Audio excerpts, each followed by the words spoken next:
Le décret incriminé accorde aux directeurs de cabinet et aux secrétaires généraux des ministères un droit à une indemnité mensuelle de 400 000 francs CFA, un crédit d'équipement non remboursable de 3 millions de francs CFA et un véhicule de fonction de 10 chevaux.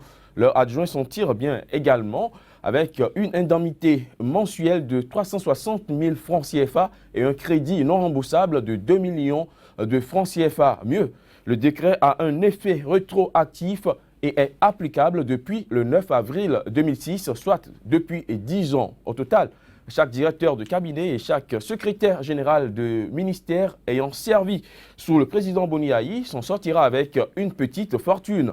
Une situation que dénoncent les travailleurs, raison pour laquelle nous avons avec nous ce matin un syndicaliste, Dieudonné Lokossou. Bonjour et merci d'avoir accepté d'être sur ce plateau de 100% Bénin. Bonjour et merci Monsieur Emmanuel Crépi, je vous salue et je vous remercie pour m'avoir invité pour éclairer l'opinion sur le fameux décret que vous venez de citer, Supra. Alors, vous avez lu, nous avons tous lu ce décret numéro 2016-024 du 11 février 2016. Que reprochez-vous à ce texte? Je crois que quelqu'un qui est constitutionnellement en fin de mandat ne doit pas prendre le risque d'obérer les finances publiques. D'abord, le décret est discriminatoire. Quand je lis ici, sur proposition conjointe du ministre du Travail, de la fonction publique et de la réforme administrative, ministre des Finances, mais je crois que c'est le dernier ministre du Travail, c'est celui qui est là. Et le dernier ministre des Finances, c'est bien M. Seyni Komi Kounké. Mais comment ils ont pu mesurer la performance de ces citoyens appelés à des hautes fonctions, triés sur le volet? Mais le décret est discriminatoire. Le décret est une provocation. C'est une injure pour le peuple béninois. Nous ne pouvons pas accepter que l'on octroie des privilèges indus à des fonctionnaires et avec un effet rétroactif sur 10 ans. Ça veut dire que nous avons mal mené notre lutte, mal orienté notre combat, parce que nous voulions être intimement, nous voulons partager intimement les souffrances du peuple. C'est pourquoi dans les négociations salariales au profit des travailleurs avec le gouvernement, on a toujours mis un peu de bémol.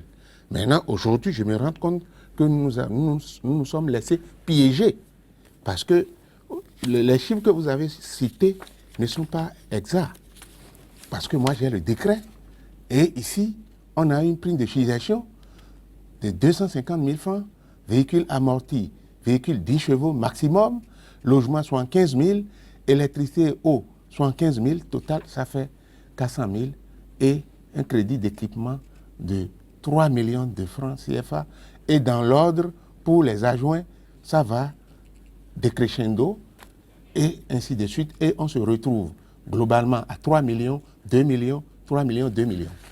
Maintenant, sur 10 ans, on n'a qu'à nous chiffrer ce que ça va coûter à l'État. Est-ce qu'on a fait ça exprès pour piéger ceux qui vont venir? Et ce qui est grave, le candidat qui a été imposé au peuple, contrairement à ce que prévoit la Constitution, qui est un économiste ou un banquier de renom, a aussi apposé sa signature. Est-il conscient de la lourdeur que va représenter cette dette-là qu'il n'aurait pas souhaité s'il parvenait au pouvoir? Comment va-t-il régler ça sur 10 ans? Donc ça veut dire que nous aussi, nous allons porter nos revendications de façon rétroactive et ils vont payer. Parce qu'il y a des enseignants qui ne sont pas encore, qui sont sans salaire. Il y a des agents de santé. Il y a les personnels de tous les ministères, des contractuels.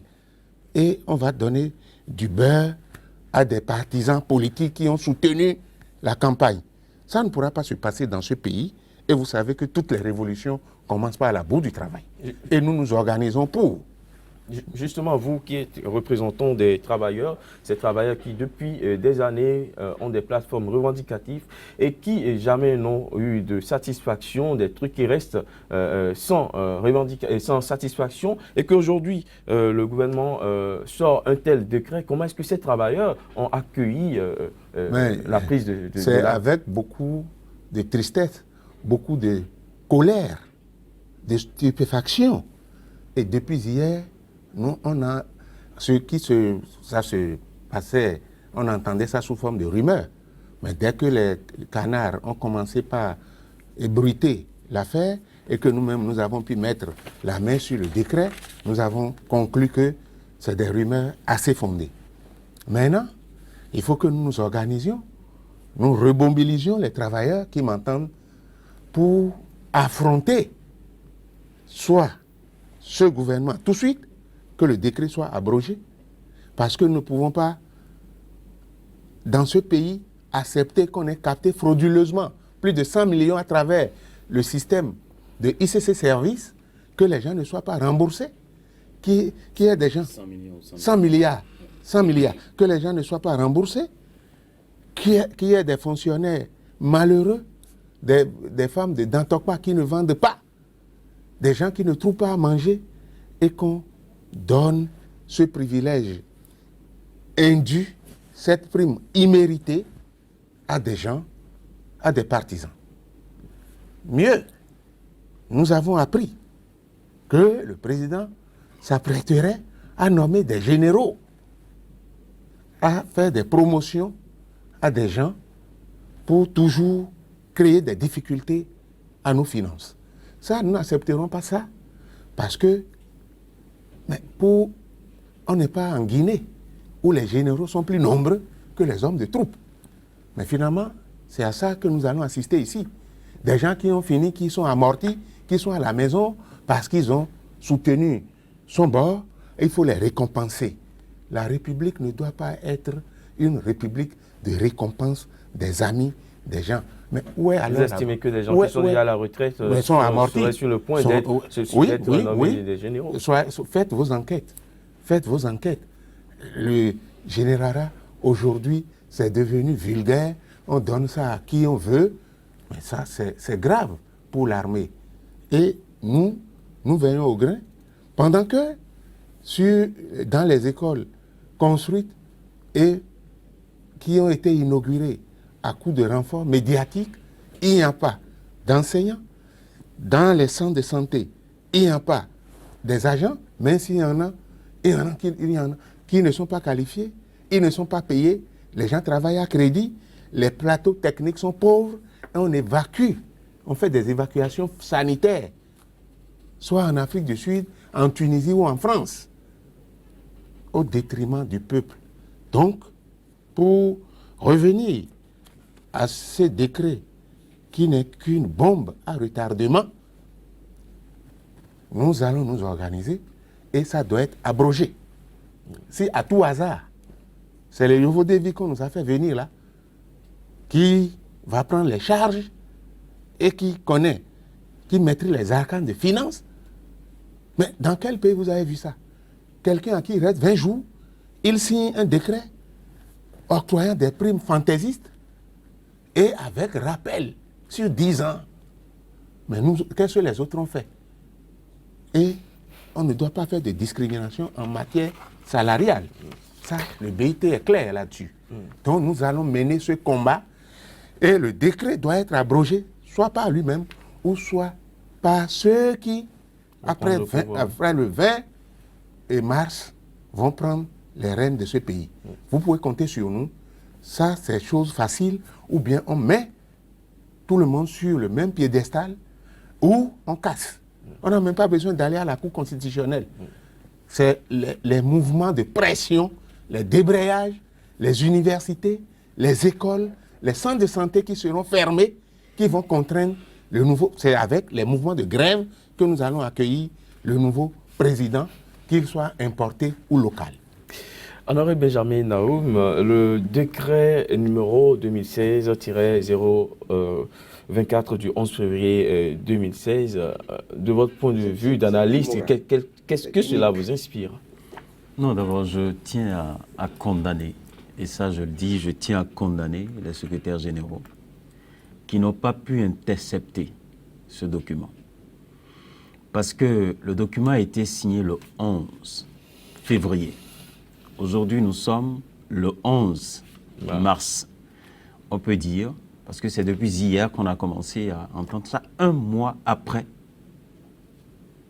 on n'a pas pu intercepter ce document. Normalement, même c'est à la rédaction qu'on devrait normalement intercepter ce document et alerter l'opinion publique. Voilà, le décret a été pris par le gouvernement et on est même en mesure de vous dire que le paiement a commencé. Connaissant bien ce gouvernement, je dis, on est en mesure de vous dire que peut-être l'argent même a été déjà décaissé. Ah oui, on peut le dire. C'est pourquoi j'ai dit, je condamne d'abord les secrétaires généraux. Je vais répondre. Vous savez, et ce sont ces acteurs, moi je le dis, qui ont donné des largesses au pouvoir Yahi. Moi, j'insiste là-dessus parce que quand vous voyez le fonctionnement de ce gouvernement, c'est un gouvernement qui ne pouvait pas résister un an à la tête d'un pays. Quand vous voyez comment le président Boni Yahi et son équipe ont géré ce pays, je dis c'est un gouvernement qui ne devrait pas tenir face à la pression populaire un an. Qu'est-ce qui vous fait penser cela? Non, mais il y a trop de désordre. Ayons le courage de le dire. Il y a eu trop de désordre à la tête de ce pays. On dit par exemple qu'on vient de prendre un décret pour accorder des avantages. Non pas à compter de la date de la signature, mais on retourne en arrière 10 ans. Et on sait très bien ce que cela représente sur le plan finance. Dans ce pays, on a nommé on a donné des grades à des gens qui ne méritent pas. Et qu'est-ce qu'on prend? Après avoir donné les grades, on prend un autre décret, on dit que le type est gradé depuis un an. On l'a nommé, on conteste et on dit non, maintenant on lui donne le titre et que c'est rétroactif, c'est que c'est depuis, on considère, mais on a laissé ces choses-là passer dans la République. Ce sont ces détails-là qu'on devrait combattre depuis fort longtemps et dire non à ce gouvernement. Mais quand le gouvernement vient après et accorde quelque chose ou bien rassemble les secrétaires généraux, échange avec eux, et finalement, qu'est-ce qu'on voit? On rebrousse chemin. Soit on dit on ne veut pas aller loin. Avec le gouvernement Boni Yahi, les secrétaires généraux, en tout cas les leaders d'opinion, les défenseurs des travailleurs n'ont pas joué pleinement leur rôle. Et c'est ça qui nous donne ce décret. Le monsieur, il est à 2 semaines. Au moment où on prenait ce décret, il est à 2 mois de la fin de son mandat. Et il prend pour embarquer le peuple à payer des sommes. C'était quand même terrible. Encore qu'il y a il existait déjà des engagements pris vis-à-vis du secteur sanitaire. Nous avons 28 ministères. Nous avons 28 ministères. Donc, on parle de directeur, de secrétaire, on parle de tout ça. On fait d'abord ce point. Maintenant, on retourne en arrière 10 ans. Le nombre de secrétaires généraux qui ont été nommés, le nombre de directeurs de cabinet qui ont été nommés. Moi, je pense que c'est une manière pour mobiliser les ressources pour pouvoir faire la campagne. Parce que quand vous observez bien, ceux qui ont fait campagne pour le candidat du pouvoir, ce sont les cadres de la République. Mais ils ont trouvé l'argent où? Il faut justifier l'argent qui a été utilisé pour la campagne électorale. Donc vous pensez que ce décret se cache derrière des intentions politiques? Mais c'est des intentions politiques. Ceux qui ont l'habitude d'accompagner, ou ceux qui ont accompagné 2 fois Boni Yahi, eux-mêmes, ils sont maintenant candidats. Vous pensez que ceux qui accompagnaient le président de la République pour gagner le pouvoir, et qui sont candidats vont encore lui remettre de l'argent pour aller faire campagne, pour nous combattre sur le terrain? Non, ça veut dire qu'il faut trouver les ressources quelque part pour pouvoir faire la campagne. Et j'insiste là-dessus, ce sont les cadres de ce pays qui ont fait campagne pour le candidat du pouvoir. Donc, où est-ce qu'il faut trouver les moyens? Je pense que c'est pour ça qu'ils ont réfléchi, ils ont sorti ce document. Ce document doit être rapporté. Les travailleurs doivent se mettre debout et non pas sur un plateau de télévision. Non, je dis, ils n'ont qu'à faire le travail sur le terrain, la presse va venir couvrir. Non, le travail doit se faire sur le terrain. Le peuple béninois doit se mettre debout pour que ce document-là soit rapporté. Et vite et bien. Ce n'est pas à mettre sous la responsabilité du pouvoir à venir. Le pouvoir qui vient n'a pas cautionné ça. Il n'est pas encore venu. Non, non, non. Le pouvoir qui vient n'a pas cautionné ça. C'est ce régime. Et c'est sous ce régime-là qu'il faut rapporter ce document. Et c'est grâce à la pression populaire qu'il faut demander au gouvernement de Boni Yayi de rapporter ça. Ça, c'est insultant, c'est mauvais pour un pays et c'est dangereux. Que des cadres de ce pays signent des documents comme ça, qu'on cache, parce que ce document a été caché. Parce que comment, un mois après qu'on retrouve ce document en circulation, c'est un danger pour la République. Et moi, j'insiste, en tant que leader d'opinion, en tant que journaliste, on doit tout faire. Et les acteurs de la société civile doivent se lever pour dire non à ce gouvernement qui signe un document comme ça. Alors que nous sommes dans un pays pauvre. Et le secrétaire général l'a mentionné. Et les travailleurs de la santé qui ont 7 ans, qui durant 7 ans sont en train de réclamer une amélioration de leurs conditions de vie et de travail, des primes non payées, des salaires non payés. Ils n'ont pas regardé tout ça et on pense qu'il faut enrichir davantage ceux qui sont déjà riches dans la République, ceux qui ont bénéficié des avantages de Boni Yayi durant 10 ans. Des gens comme ça qu'on va encore engrossir alors qu'il y a des chétifs dans la République, je pense quand même que c'est dangereux. Et moi, je ne peux pas cautionner. Et c'est pourquoi je dis une fois encore, les secrétaires généraux n'ont pas joué leur partition pleinement.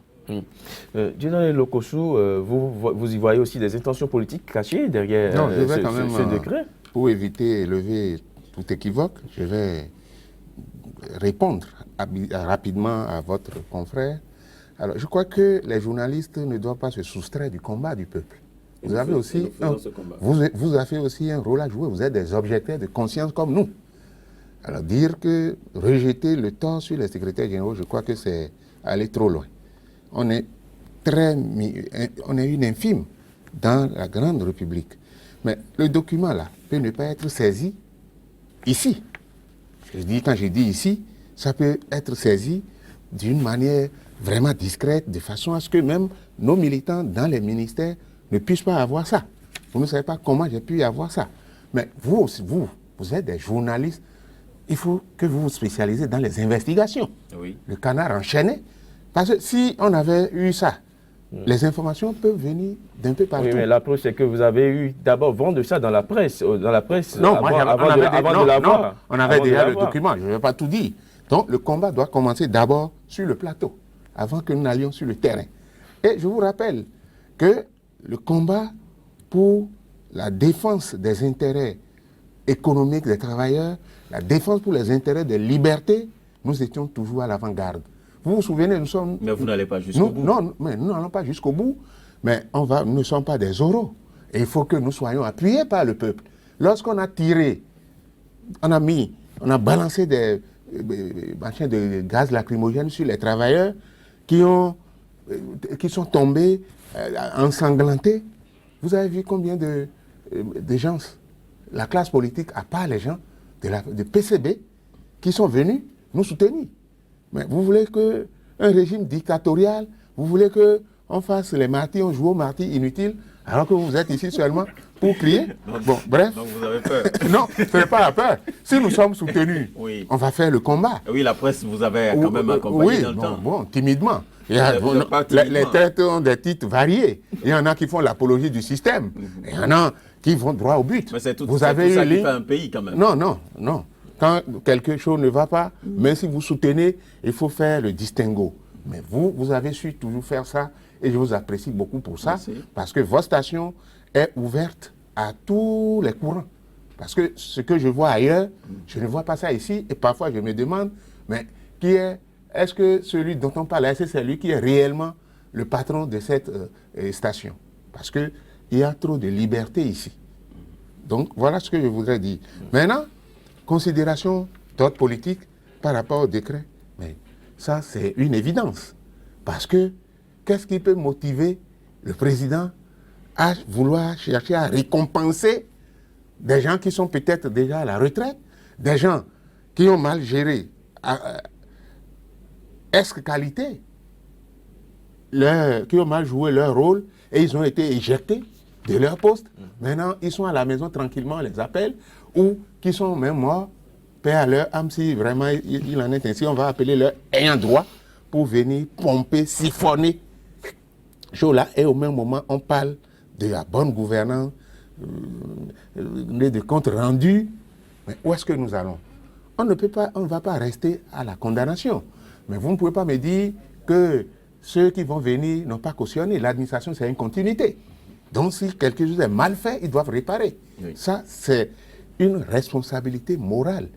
Ce n'est pas seulement le combat des syndicalistes. Mais il y a même des travailleurs, comme vous le dites, qui sont complices. Nous, on ne travaille pas dans ces institutions, dans ces structures. Il faut que des travailleurs soient responsables dès qu'ils trouvent ça et qu'ils nous amènent ça. Heureusement que c'est un travailleur qui nous a apporté ça. Je le remercie en passant. Et si vous interrogez tous les autres secrétaires généraux, enfin, ceux avec qui nous sommes en coalition, ils vous diront leur désapprobation. Et ça ne va pas s'arrêter seulement sur les plateaux, mais il faut sensibiliser les gens parce que nous organiserons bientôt une conférence de presse qui sera certainement suivie des marches et du blocage. Mais malheureusement, Yahi sait faire ces choses. La période est mal choisie. Nous ne voudrions pas que la responsabilité de ne pas organiser, tout ça, ça rentre dans une stratégie. Lorsqu'on va commencer par débrayer, on dit, bon, il y a du désordre dans le pays, on ne peut pas faire des élections. Donc c'est pour cela que, ah oui, je dis bien que si il n'arrive pas à abroger, d'abord nous allons le saisir par écrit. S'il n'arrivait pas à le faire, le pouvoir qui vient, s'il ne le faisait pas, donc si à tout hasard, il avait déjà décaissé le magot, mais il y aura un ordre de recette à envoyer en direction des bénéficiaires. Ce n'est pas une loterie. Je considère ça comme un prêt illégal. C'est pas leur faute. Ah, ils vous diront en son temps que c'est pas leur faute. Ah non, d'accord. Mais si c'est quelqu'un qui a commis la faute, il faut qu'il réponde un jour. Et il faut qu'on corrige la faute. Parce que nous n'allons pas toujours végéter dans un système d'impunité absolue. Donc, il faut vraiment qu'il y ait la rupture. Et nous sommes dans la rupture, pas la rupture dans la continuité. Donc, ça là, je crois que c'est clair. Mais votre rupture n'est pas politique. Ah, écoutez, moi je suis un citoyen. D'accord. Donc, il n'y a pas de rupture sociale, il n'y a pas de rupture politique. Donc, c'est la politique qui détermine le reste. Donc, à un moment donné, il faut savoir choisir. Surtout que celui qu'on me pointe là, la Constitution n'a jamais dit au président de la République, en partant de se faire, nous ne sommes pas dans un système de royauté. Donc, on doit laisser les citoyens choisir librement et non imposer quelqu'un. Parce que quand Kérékou voulait partir, il a mis UBF en place, il est parti, il a laissé le soin de désigner entre eux. Soglo, bon, lui là, il est vite parti, il n'a même pas attendu pour choisir. Donc, ce n'est pas à un président de nous indiquer que nous ne sommes pas des enfants. Ça, je le martèle ce soir, aujourd'hui, ce matin, que ce choix-là n'est pas le choix des travailleurs. Et quand, à tout hasard, le candidat est venu, lui, à la bout du travail, nous l'avons accueilli. En bon démocrate, on l'a écouté. Mais en réponse à l'une des questions, il a dit qu'on peut ne pas voter pour, il n'est pas venu pour demander nos suffrages. Et est-ce que, moi je ne suis pas contre quelqu'un qui a la double nationalité. C'est un privilège pour eux. Mais est-ce que M. Zissou Soglo, Mbegi, qui jouissent du prestige, du privilège de double nationalité, s'ils peuvent ambitionner, avoir le courage d'aller se présenter à la même fonction parce que c'est une fonction suprême. Est-ce que les Français vont voter pour eux? Donc moi, je jette tout ça là devant l'opinion pour vous dire qu'à la bout du travail, on n'est pas là pour cautionner n'importe quoi. Même si c'est tard, si on n'a pas intercepté, les journalistes auraient dû l'intercepter parce que vous avez dit depuis le 11... Les journalistes l'ont intercepté, justement. Ils l'ont intercepté, c'est passé dans la presse. Et c'est depuis hier que... Donc nous aussi, on n'est pas en retard. Que la levée de boucliers ont commencé. Oui, c'est depuis hier. J'ai vu hier... Il faut reconnaître ce mérite à la presse. Pour vider les caisses de l'État. Donc, normalement, on doit nous dire le coût, ce que ça représente. Quel impact? Parce que les retraités, le relèvement de la valeur des points d'indice à hauteur de 1,25, ça n'a pas été appliqué aux retraités.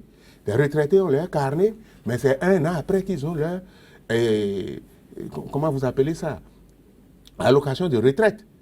Et les critères de convergence dans l'espace UMOA. Quand il s'est agi maintenant de faire des libéralités indues à des partisans, on n'a plus invoqué ça. Donc ça veut dire qu'il y a une manne infinie dans le pays et je souhaite qu'on fasse un audit financier qu'on ne doit pas mettre sous cap, qu'on doit publier avec ceux qui auront la charge après le 20 mars. Que nous sachions combien nous avons dans la caisse, combien on nous laisse, pour qu'on ne nous dise pas que les caisses sont vides. Qui a vidé les caisses? Il faut qu'on puisse situer en son temps les responsabilités. Alors, Dieudonné Lokossou, qu'est-ce qui peut amener un chef d'État en fin de mandat à prendre un tel décret? Il n'a même pas fini. Mais est-ce que Il va encore en prendre. je ne suis pas dans le cœur de Dieu? Mais pour moi, c'est un scandale. Tout simplement. Parce que cela ne saurait se justifier. Ni les nominations dans une semaine.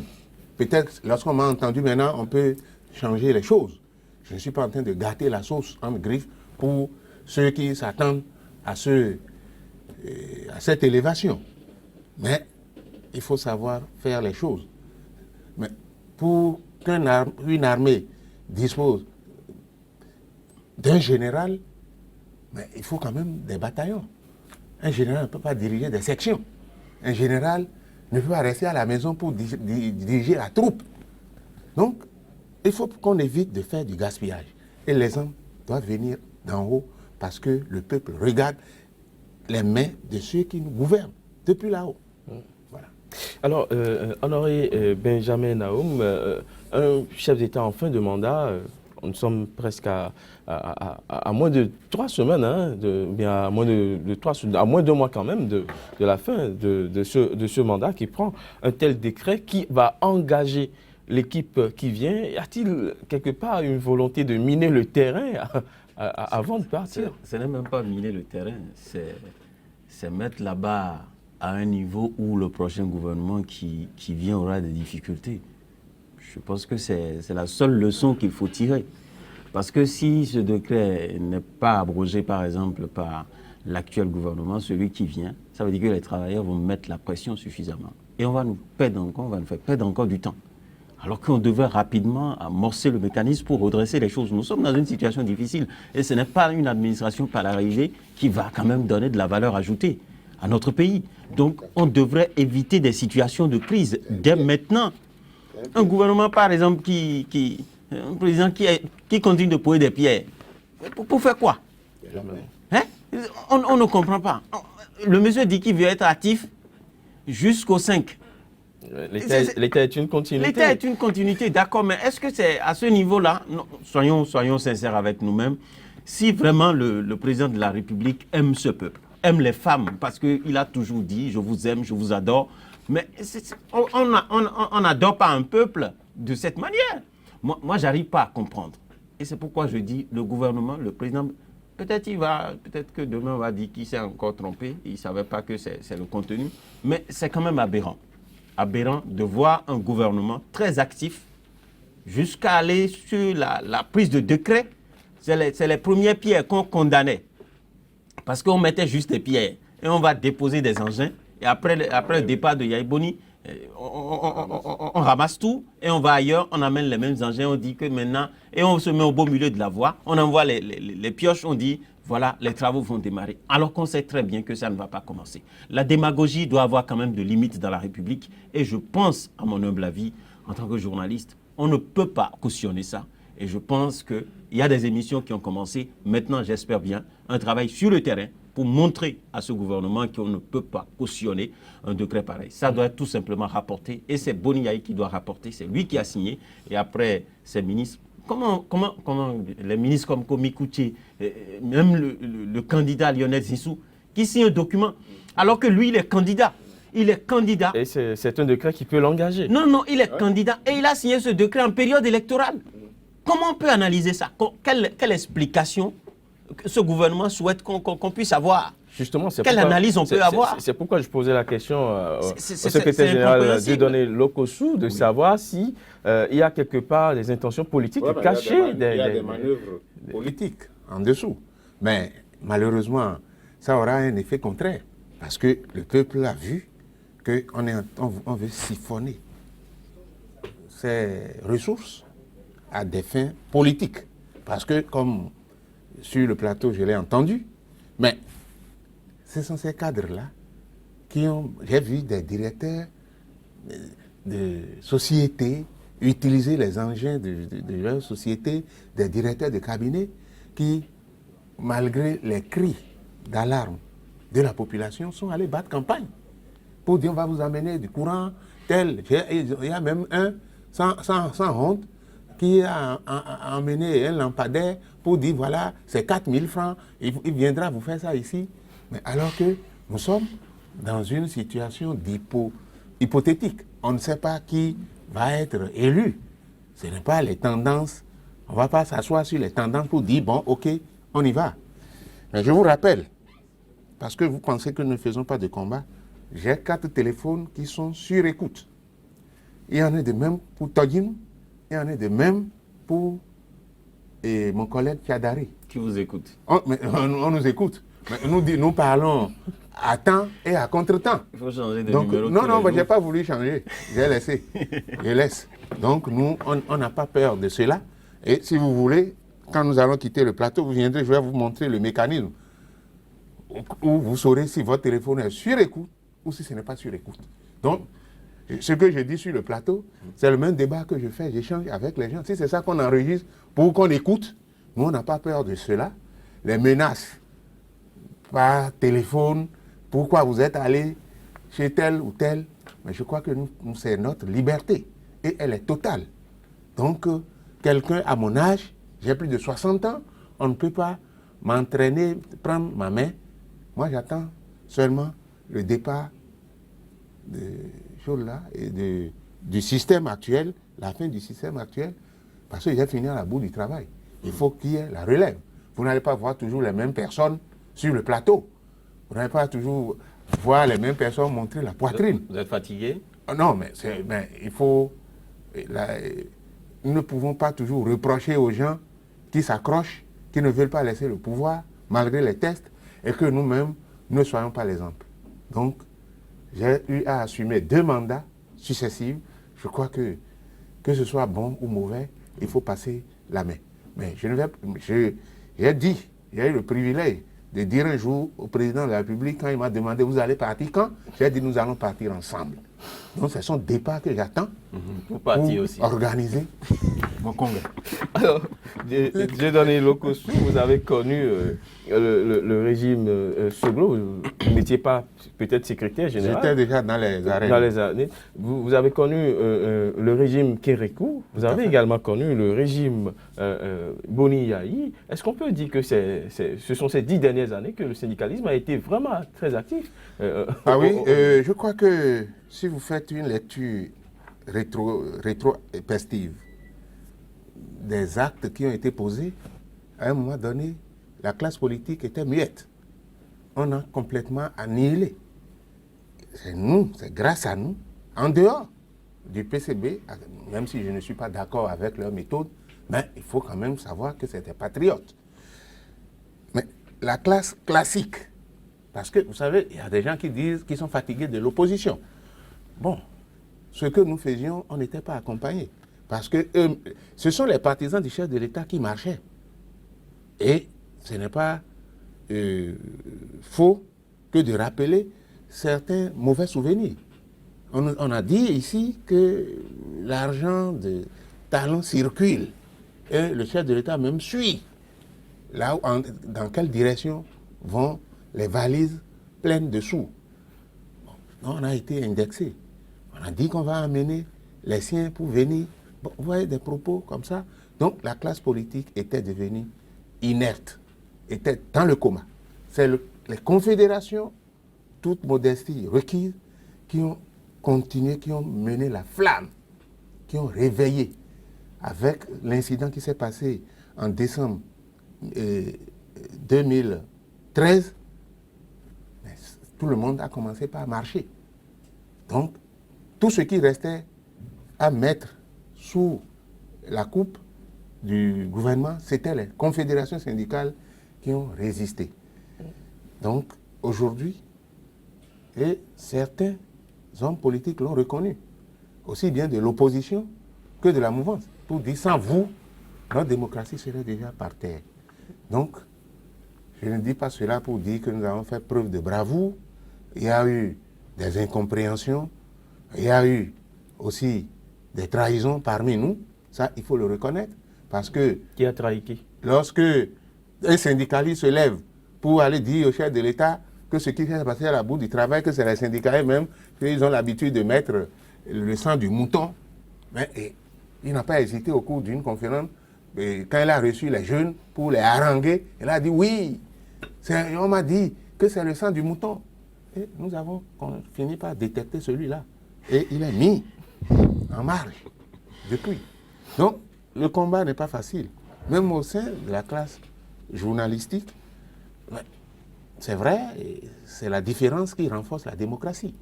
Mais, différent pour différence. Mais s'il y a des brebis galeuses, quand on les prend, on dit, ah bon.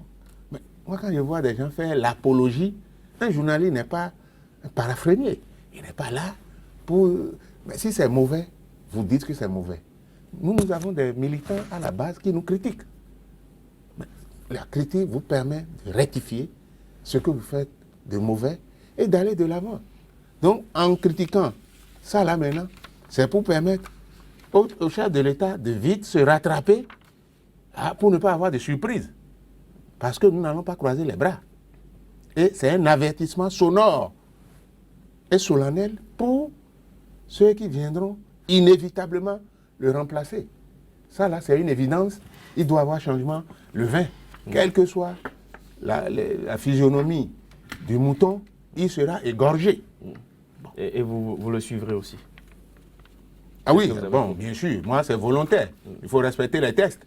Moi, je ne vais pas chercher à tripatouiller. Merci Dieudonné Lokosso, merci d'être passé sur le plateau de cette émission. Honoré Benjamin Naoum, merci d'être resté jusqu'à la fin. Mesdames, Messieurs, ce sera tout pour 100% Bénin de ce vendredi. Ravi d'avoir été en votre compagnie et très bonne suite des programmes sur SICA. Merci beaucoup.